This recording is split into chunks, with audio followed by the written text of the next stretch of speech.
બ્રહ્મ તત્વની કોઈને હજુ સુધી ખબર નથી પડી, હજુ સુધી પૃથ્વીના પતરાંગણ પર. ધન્ય હો, કોટી કોટી કોટી ધન્યવાદ શાસ્ત્રીજી મહારાજને. એમને અક્ષરને પુરુષોત્તમની સનાતન શુદ્ધ ઉપાસના બહુ ખુલ્લી કરી દીધી. કલ્યાણની મોટા મોટી આસફાલ્ટ રોડની સડક, આસફાલ્ટ નહીં, હીરાની સડક, હીરાની નહીં, અરચી માર્ગની સડક, અરચી માર્ગની સડક નહીં, બ્રહ્મતનુની સડક. આ તમારો વિષય નથી. અને છતાં કંઈક થોડું સમજવા પ્રયત્ન કરજો.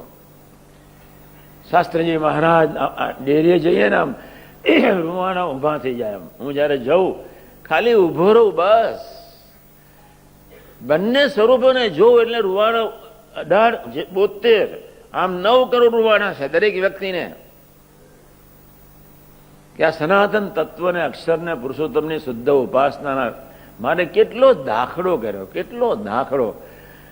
મૂર્ખાઓને ડબલ પગે લાગવા છે અને ડાયાને ડફ ના હોય.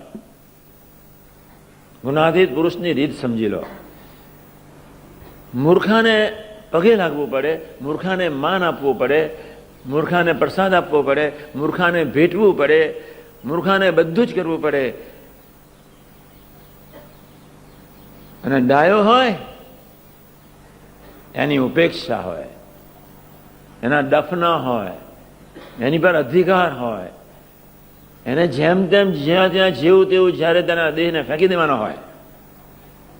બે અવસ્થા જુદી પડી ગઈ છે. શેમો એન્ટ્રી લેવાની છે નક્કી કરજો. શેમો એન્ટ્રી લેવાની છે બહુ પ્રેમથી નક્કી કરજો.